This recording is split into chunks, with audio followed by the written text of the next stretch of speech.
तो hello and welcome to our channel creative maths. मैं अनुप कुमार आज आप लोगों के सामने क्वाड्रेटिक इक्वेशन से रिलेटेड कुछ उम्दे प्रश्न लेकर के आया हूं जो एग्जामिनेशन के लिए काफ़ी इंपॉर्टेंट है। तो चलिए आइए हम देखते हैं उन सब प्रश्नों को। क्या question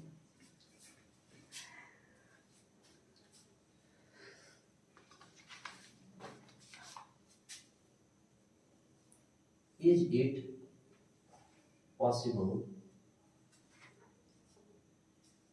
to design a rectangular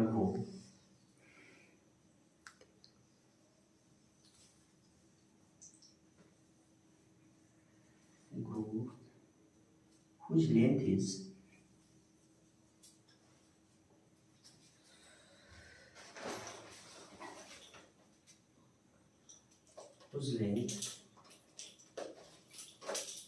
twice its breadth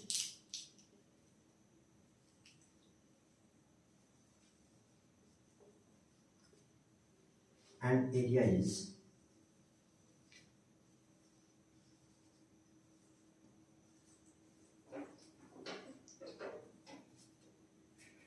if so find its length and breadth.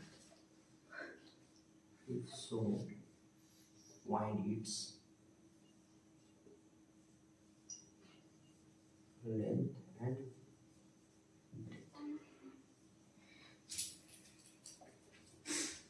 Question क्या है दोस्तों? क्वेश्चन हमारा कुछ इस तरह से है कि क्या ये संभव है, एक रेक्टेंगुलर ग्रोव बनाना जिसका लेंथ जो है ट्वाइस उसके ब्रेथ से और एरिया जो है उसका 800 मीटर स्क्वायर। तो चलिए हम क्वेश्चन को देखते हैं किस तरह से इसको सॉल्व करेंगे। इसका सॉल्यूशन देखते हैं। तो हम लोग पहले लेंथ और ब्रेथ को हम लोग कंसीडर करते हैं, ठीक है। तो let breath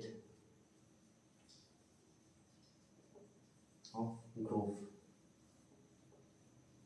equal to x metre square, ठीक है, सॉरी x मीटर। हम लोगों ने ब्रेथ क्या माना इस ग्रोव का, तो ब्रेथ को माने x मीटर। देन लेंथ क्या हो जाएगा, देन लेंथ इक्वल टू, तो लेंथ क्या हो जाएगा, तो लेंथ जो है उसके ब्रेथ का ट्वाइस है। क्वेश्चन क्या बोल रहा है कि which length twice its breath. Length क्या है दोस्तों, तो लेंथ जो है उसके ब्रेथ का ट्वाइस होगा। तो ब्रेथ को हम लोगों ने x माना है तो लेंथ क्या हो जाएगा 2x मीटर, ठीक है। लेंथ क्या हो जाएगा 2x मीटर। अब देखते हैं क्वेश्चन में क्या बोल रखा है और उसका एरिया दे रखा है। एरिया कितना दे रखा है दोस्तों, तो एरिया जो है वो 800 मीटर स्क्वायर दे रखा है। तो हम लोग जानते हैं कि एरिया ऑफ रेक्टेंगल क्या होता है, area of rectangular grove equal to 800, ठीक है। एरिया कितना दे रखा है 800 और एरिया क्या हो जाएगा, तो length into breadth equal to 800। Length क्या है दोस्तों x और ब्रेथ सॉरी लेंथ जो है वो हमारा है 2x एंड ब्रेथ जो है दोस्तों वो है x इक्वल टू 800, ठीक है। तो यहाँ से क्या हो जाएगा 2x स्क्वायर इक्वल टू 800, ठीक है दोस्तों। यहाँ से जब लोग कैलकुलेट करेंगे तो x स्क्वायर का जो वैल्यू आएगा वो आएगा 400, ठीक है। x स्क्वायर का वैल्यू क्या आ रहा है 400। तो हम लोग देखते हैं इसको सॉल्व करते हैं, ठीक है। इसको हम लोग सॉल्व करते हैं कुछ इस प्रकार से। x स्क्वायर इक्वल टू क्या है 400, तो x square minus 400 equal to 0 हो जाएगा, ठीक है। तो देखते हैं हम लोग यहाँ से हम लोग x का वैल्यू कैलकुलेट करना है, ठीक है। तो x का वैल्यू हम लोग इसको इस तरह से लिखते हैं, x स्क्वायर माइनस ये sorry plus 0 into x minus 4x equal to 0, क्योंकि ऊपर में जो है वो x का कोफिशिएंट जो है मेरा वो क्या है 0 है। तो यहाँ पर भी हम लोगों ने x का कोफिशिएंट को 0 रखा, ठीक है। अब देखिए हम लोग d का वैल्यू निकालते हैं। तो हम लोगों ने d बराबर पढ़ा है, वी नो दैट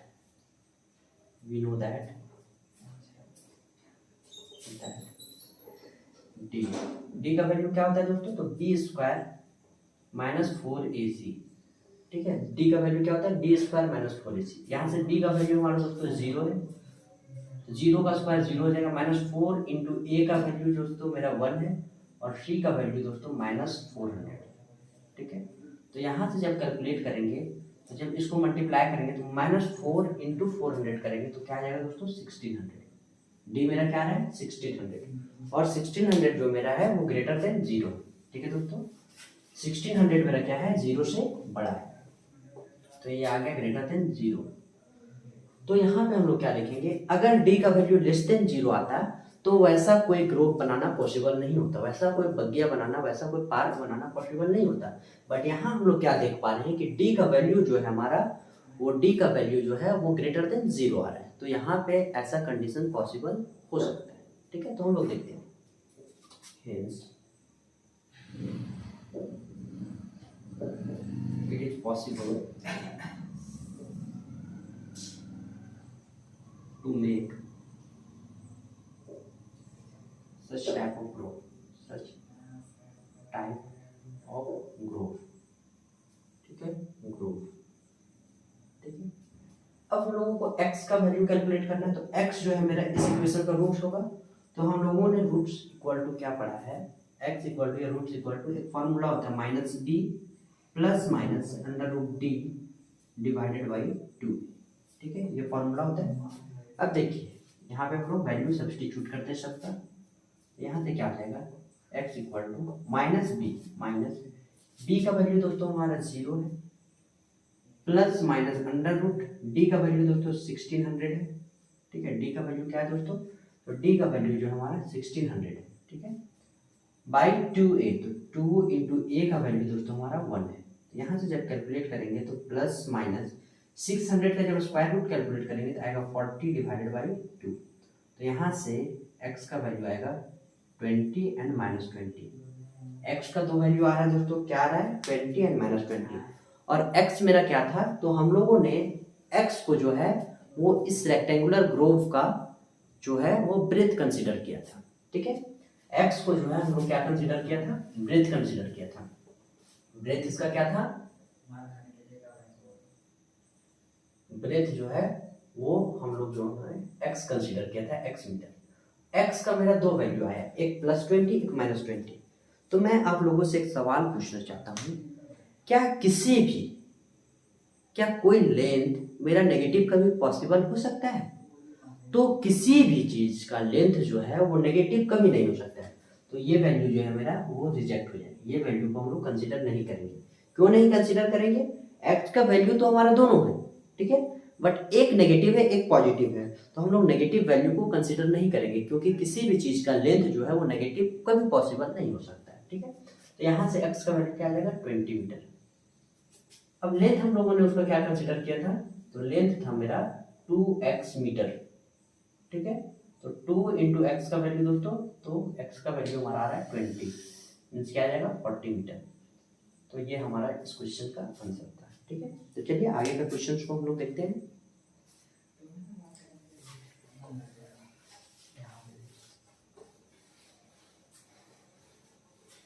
आगे क्वेश्चन क्या है हमारा,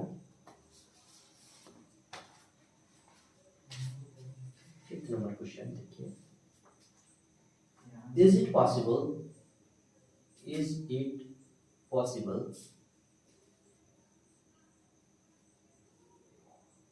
to design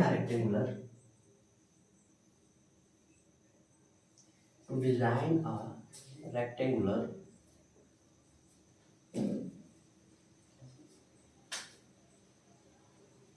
park of perimeter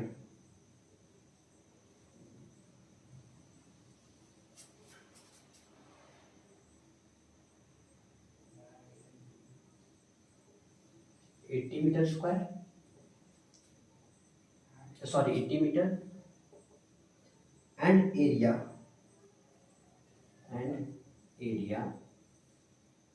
400 metre square.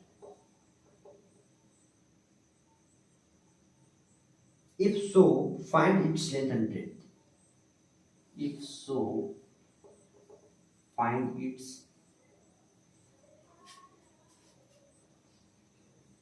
length and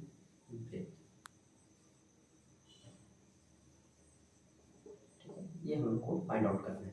question क्या है दोस्तों हमारा? क्वेश्चन यहाँ पे बोल रखा है, क्या ऐसा एक रेक्टेंगुलर पार्क, आयताकार पार्क बनाना संभव है जिसका पेरीमीटर 80 मीटर है और जिसका एरिया जो है वो 400 मीटर स्क्वायर है। ठीक है, तो हम लोग जो है इसको सपोज कर लेते हैं। सॉल्यूशन हम क्या देखेंगे, एरिया हमारा क्या दिया हुआ है, एरिया इक्वल टू दिया हुआ है 400 मीटर स्क्वायर एंड पेरीमीटर क्या दिया हुआ दोस्तों, तो पेरीमीटर जो है 80 मीटर। ठीक है, तो हम लोग जानते हैं दोस्तों कि एरिया क्या होता है, तो एरिया जो होता है रेक्टेंगल का वो होता है लेंथ इंटू ब्रेथ। तो एल इंटू बी का वैल्यू क्या दिया हुआ दोस्तों, तो एल इंटू बी मेरा दिया हुआ 400 मीटर स्क्वायर। इसको इक्वेशन फर्स्ट बोलेंगे। यहाँ पे उसी तरह से देख लेते हैं, पेरीमीटर क्या होता है, तो 2 टाइम्स एल प्लस बी। ठीक है, ये क्या हुआ है दिया हुआ मेरा 80 मीटर। ठीक है, ये इक्वेशन 2 है। ठीक है, अब देखिए हम लोग को यहाँ से हम लोग जो दोस्तों यहाँ से हम लोग जो है एल प्लस बी का वैल्यू कैलकुलेट करेंगे तो क्या आ जाएगा, 80/2 means 40 metre. L plus B का वैल्यू क्या आ जाएगा दोस्तों, 40 मीटर। ठीक है, अब देखिए हम लोगों को ये रिलेशन पता है कि एल प्लस बी का होल स्क्वायर, ए प्लस बी का होल स्क्वायर क्या होता है दोस्तों, तो वैसा हम लोग यहाँ पे सब्स्टिट्यूट नहीं करेंगे। हम लोग को क्या निकालना, लेंथ और ब्रेथ निकालना। ठीक है, क्या निकालना है हम लोग को, लेंथ और ब्रेथ निकालना। तो एरिया मेरा ये है और पेरीमीटर ये दिया हुआ है, हम लोग को कैलकुलेट करना है लेंथ क्या होगा और ब्रेथ क्या होगा। ठीक है, तो यहाँ से हम लोग एक काम करते हैं, जो है वो एल का वैल्यू निकालते हैं। एल इक्वल टू क्या होगा दोस्तों, तो एल इक्वल टू होगा हमारा 40 माइनस बी। ये इतना मीटर जो है हमारा, ये एल का वैल्यू है। ठीक है, अब इस एल का वैल्यू को दोस्तों हम इस इक्वेशन में सब्स्टिट्यूट कर देते हैं। तो एल का वैल्यू जब हम कैलकुलेट निकालेंगे तो उस इक्वेशन में सब्स्टिट्यूट करते हैं। तो फ्रॉम 1, जब इक्वेशन 1 में उसका वैल्यू हम सब्स्टिट्यूट करेंगे तो इक्वेशन 1 हमारा क्या हो जाएगा दोस्तों, तो इक्वेशन 1 जो है हमारा हो जाएगा एल इंटू बी। तो एल का वैल्यू क्या है दोस्तों, तो 40 minus B into B equal to 400। ठीक है, तो यहां से क्या आ जाएगा, 40b minus B square equal to 400। ठीक है दोस्तों, यहां से मेरा क्या आ रहा है, 40b minus B square equal to 400। मैं क्वेश्चन को मिटा दे रहा हूं। नेक्स्ट क्या है हमारा, तो यहां से जब हम लोग लिखेंगे तो B square minus 40b plus 400 equal to 0 आ जाएगा। ठीक है दोस्तों, अब देखिए हम लोग यहाँ से b का वैल्यू निकालते हैं, यहाँ से हम लोग d निकालते हैं। इस इक्वेशन के लिए हम लोग d का वैल्यू कैलकुलेट करते हैं। तो d का वैल्यू क्या हो जाएगा दोस्तों, we know that d equal to B square minus 4ac, since d equal to B square minus 4ac। तो यहाँ पे b का वैल्यू क्या है दोस्तों, माइनस 40। 40 का स्क्वायर क्या हो जाएगा, माइनस 40 का स्क्वायर माइनस 4 इंटू a का वैल्यू क्या है दोस्तों, तो 1 और c का वैल्यू है 400। ठीक है, a का वैल्यू हमारा क्या है दोस्तों, तो a का वैल्यू 1 है और इसका वैल्यू क्या है 400। 40 का जब स्क्वायर कैलकुलेट करेंगे क्या आ जाएगा 1600, और यहाँ से जब स्क्वायर निकालेंगे मल्टीप्लाई करेंगे तो 400 इंटू 4 हो जाएगा 1600। ठीक है, और जब दोनों का डिफरेंस हम लोग निकालेंगे तो 1600 माइनस 1600 इक्वल टू क्या हो जाएगा, तो 0। ठीक है, तो यहाँ पर d का वैल्यू हमारा 0 आ गया। ठीक है, तो d का वैल्यू 0 आ गया तो वैसा पार्क का डिजाइन पॉसिबल है। अगर मेरा d लेस देन 0 आता तब हम लोग वैसा पार्क कंस्ट्रक्ट नहीं कर सकते थे, वैसा पार्क नहीं बना सकते थे जिसका एरिया मेरा 400 होगा एंड पेरीमीटर 80 होगा। ठीक है, तो ऐसा पार्क बनाना मेरा पॉसिबिलिटी है, ये पार्क बनाना संभव है। हम लोग क्या लिखेंगे, hence we can design a path whose area is 400 meter square and perimeter is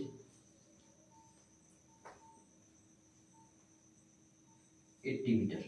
ठीक है, तो हम लोगों को जब ये पार्क बनाना पॉसिबल है तो उसका लेंथ और ब्रेथ क्या होगा, तो हम लोग देखते हैं कि लेंथ क्या होगा और ब्रेथ क्या होगा। तो first of all we will calculate the breadth from this equation, ठीक है। तो यहाँ से हम लोगों का बी का वैल्यू, ठीक है, ये इक्वेशन जो है वो इक्वेशन बी के फॉर्म में, तो यहाँ से हम लोग बी का वैल्यू कैलकुलेट करेंगे और बी जो है इस इक्वेशन का रूट होगा, ठीक है। तो बी का वैल्यू क्या होगा, minus B plus minus under root D divided by 2, ठीक है। यहाँ पे बी जो दोस्तों वो ब्रेथ है हमारा, बी क्या है वो ब्रेथ है।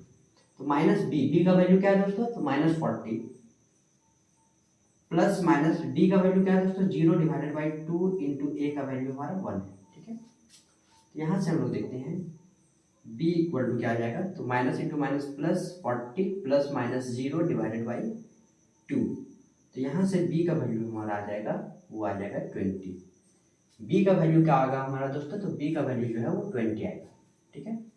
और हमारे क्वेश्चन में जो है हमारा n इंटू बी का वैल्यू 400 दे रखा था। एरिया जो है उस पार्क का एरिया हमारा 400 दे रखा था और b का वैल्यू हम लोगों ने कैलकुलेट कर रखा है। तो n इंटू बी का वैल्यू क्या है दोस्तों, 20 इक्वल टू 400। तो यहाँ से n इक्वल टू क्या आ जाएगा, तो 400 डिवाइडेड बाई 20। तो यहाँ से इसका वैल्यू भी आ जाएगा हमारा 20, ठीक है। तो लेंथ भी हमारा 20 मीटर होगा उस पार्क का, और ब्रेथ भी हमारा 20 मीटर ही होगा, ठीक है। तो इस तरह से हमारा ये क्वेश्चन भी सॉल्व हो गया। चलिए आगे क्वेश्चंस देखते हैं।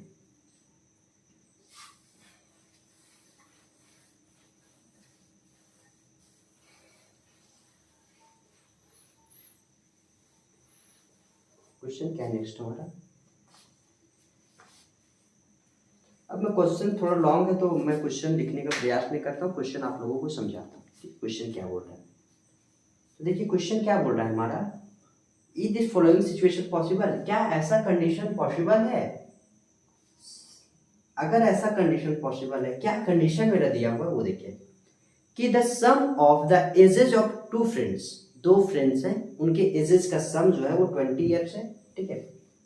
4 year ago the product of their edges was 48 years. क्या बोल रहा है क्वेश्चन में, क्या ऐसा कंडीशन संभव है, इट इज पॉसिबल, क्या ऐसा कंडीशन संभव है कि मान लेते हैं प्रेजेंट टू फ्रेंड्स का प्रेजेंट एज मान लेते हैं, ठीक। क्वेश्चन क्या बोल रहा है, चलिए क्वेश्चन में लिख ही देता हूं, is the following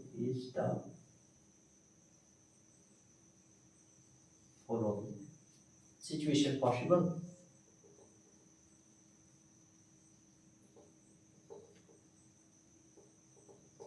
Is the following situation possible? If so, determine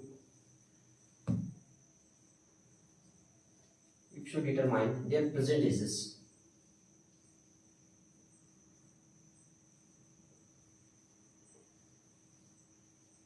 Ages of two friends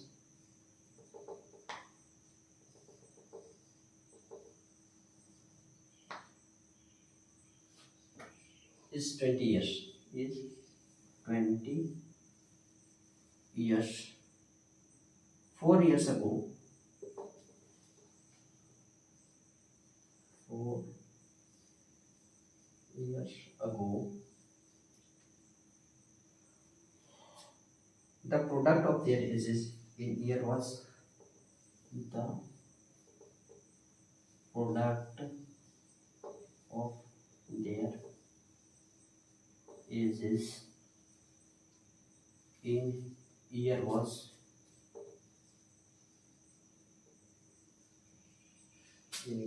40। Question क्या है हमारा दोस्तों, तो क्वेश्चन जो है, क्वेश्चन बोल रहा है क्या ऐसा कंडीशन संभव है, इफ सो अगर संभव है तो डिटरमाइन कीजिए दो फ्रेंड्स का प्रेजेंट एज, ठीक है। दो फ्रेंड्स का प्रेजेंट एज जो है वो मेरा 20 ईयर्स है, ठीक है। दो फ्रेंड है, उन दोनों का प्रेजेंट एज का जो सम है हमारा, दोनों फ्रेंड्स का जो एज मिला के वो हमारा क्या है 20 ईयर्स है। 4 साल पहले, ठीक है, अभी दोनों का एज जो है वो 20 ईयर है friends, and before 4 years means 4 year ago उनके एजेस का प्रोडक्ट जो था वो हमारा क्या था 48। तो क्वेश्चन हम लोग देखते हैं solution.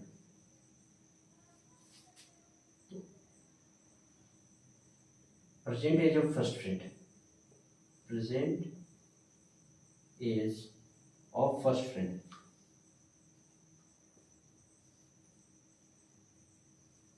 Equal to x year.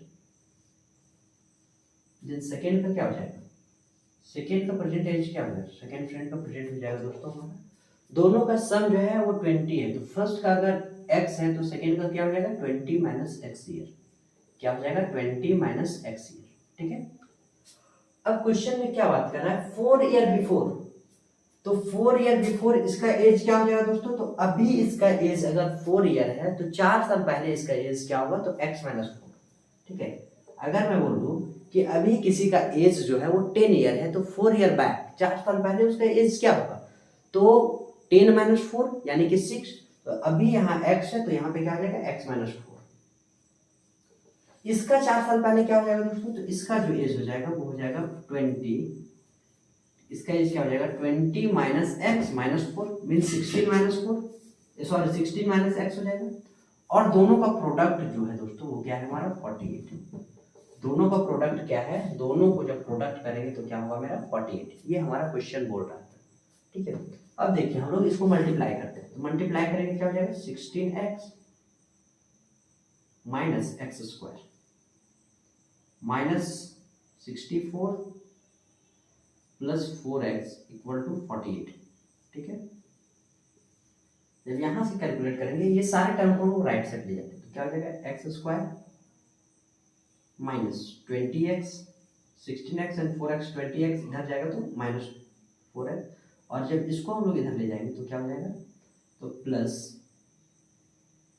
जब ये इधर जाके ऐड होगा तो 4 एंड 8 12 का 2 कैरी 1 6 और 4 10 और 1 1 12 इक्वल टू 0। हमारा क्या इक्वेशन बनेगा दोस्तों, x square minus 20x plus 112 is equal to 0। ठीक है, अब इस इक्वेशन को हम लोग सॉल्व करने का प्रयास करते हैं।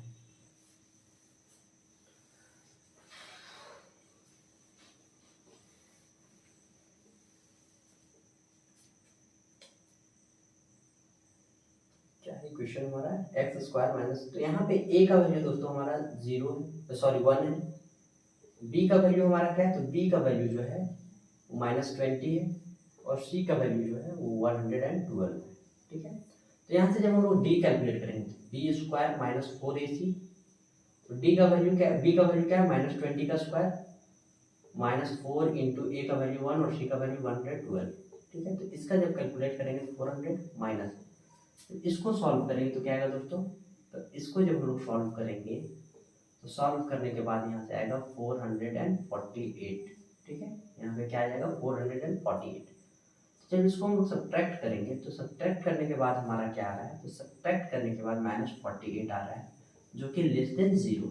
ठीक है, जो कि हमारा क्या है 0 से छोटा है, तो ऐसा कंडीशन हमारा संभव ही नहीं होगा जहाँ पे किसी भी दो फ्रेंड्स का प्रेजेंट एज का सम जो है वो 20 होगा एंड बिफोर 4 ईयर बैक। ठीक है, ये 4 ईयर बैक 4 साल पहले उनके एजेस का जो प्रोडक्ट है वो हमारा 48 होगा। ठीक है, ऐसा पॉसिबल ही नहीं हो सकता। ठीक है, तो it is not possible, it is not possible, यही हमारा इस क्वेश्चन का आंसर होगा। ठीक है, अगर ये पॉसिबल होता तो हम लोग उसका प्रेजेंट एज कैलकुलेट करते, बट ये कंडीशन पॉसिबल ही नहीं। क्यों पॉसिबल नहीं, क्योंकि इस क्वेश्चन के लिए डिस्क्रिमिनांट जो है वो लेस देन 0 आ रहा है, मतलब इसका जो है रियल रूट एग्जिस्ट ही नहीं करेगा, तो इसलिए जो है इस इक्वेशन का सॉल्यूशन पॉसिबल नहीं है। चलिए हम लोग और कुछ एक दो एग्जाम्पल्स देख लेते हैं, क्वेश्चंस देखते हैं।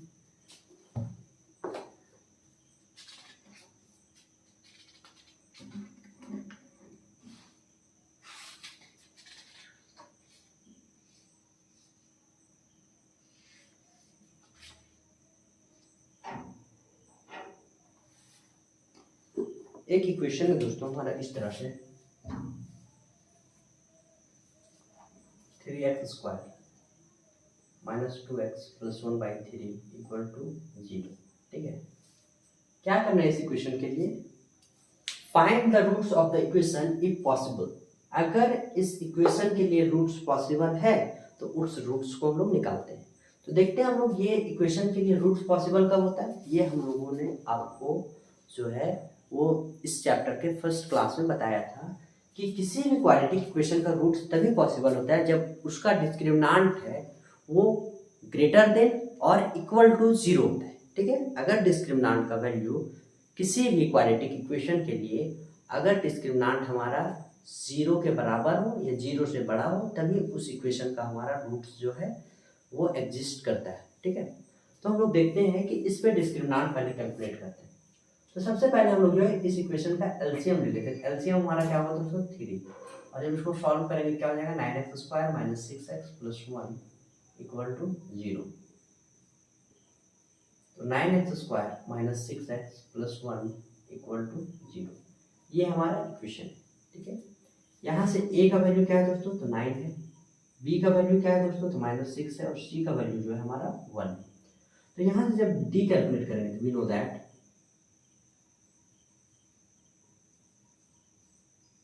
d = b² - 4ac। d का वैल्यू क्या है हमारे दोस्तों तो -6 का स्क्वायर -4 × 9 × 1। कैलकुलेट करेंगे क्या आ जाएगा 36 - 36 = 0। तो मैंने अभी जस्ट बताया कि इस इक्वेशन का रूट्स तभी पॉसिबल होगा जब d हमारा या तो 0 के इक्वल होगा या तो 0 से बड़ा। ठीक है, यहाँ देखेंगे हेंस द रियल रूट्स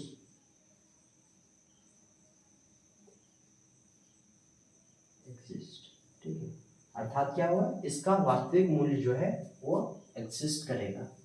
तो जब रियल रूट एग्जिस्ट करेगा तो वो रियल रूट क्या होगा तो रूट्स जब हम लोग निकालेंगे तो x का वैल्यू इस इक्वेशन का रूट होगा, तो x का वैल्यू हम लोग निकालते हैं। तो x का जब भी निकलेगा तो दो वैल्यू निकलेगा। दो वैल्यू क्यों निकलेगा क्योंकि ये इक्वेशन जो है हमारा क्वाड्रेटिक इक्वेशन है। तो मैंने बताया है कि जितने डिग्री का इक्वेशन रहेगा, ठीक है, यहाँ पे इस इक्वेशन का डिग्री 2 है तो x का मिनिमम 2 वैल्यू एग्जिस्ट करेगा ही करेगा। ठीक है, तो यहाँ पे हम लोगों को x का दो वैल्यू निकलेगा और वो दोनों वैल्यू क्या होगा तो फॉर्मूला होता है -b + -√d / 2। ठीक है, तो -b, तो -b का वैल्यू क्या है दोस्तों तो b का वैल्यू हमारा है b का वैल्यू है -6 + -√d। d का वैल्यू क्या है दोस्तों हमारा तो d का वैल्यू जो है हमारा आया है 0 / 2a। ठीक है, तो माइनस प्लस 6 + -0 / 2 × a का वैल्यू हमारा 1। तो यहाँ से क्या हो जाएगा दोस्तों 6 + 0/2 और 6 - 0/2। तो यहाँ से दो वैल्यू मेरा निकलेगा 3 और 3। तो इस इक्वेशन का दो रूट एग्जिस्ट करेगा और दोनों मेरा सेम रूट आ रहा है। सेम रूट क्यों आ रहा है तो क्योंकि d जो है हमारा वो = 0 आ गया है। अगर d मेरा ग्रेटर देन 0 रहता तो रियल रूट एग्जिस्ट करता but both roots will be distinct. ठीक है, दोनों रूट्स जो है हमारा डिस्टिंक्ट होता, लेकिन यहाँ पे जो है मेरा d का वैल्यू 0 के इक्वल आ गया है तो रूट्स तो एग्जिस्ट करेगा लेकिन वो दोनों रूट्स मेरा इक्वल होगा। ठीक है, तो इसी के साथ ये चैप्टर में फिनिश होता है। आप लोगों से उम्मीद है कि आप लोगों को ये चैप्टर बहुत अच्छा लग रहा होगा। तो इसी तरह से हमारे साथ जुड़े रहिए, मिलते हैं नेक्स्ट वीडियो में, तब तक के लिए thank you and bye bye.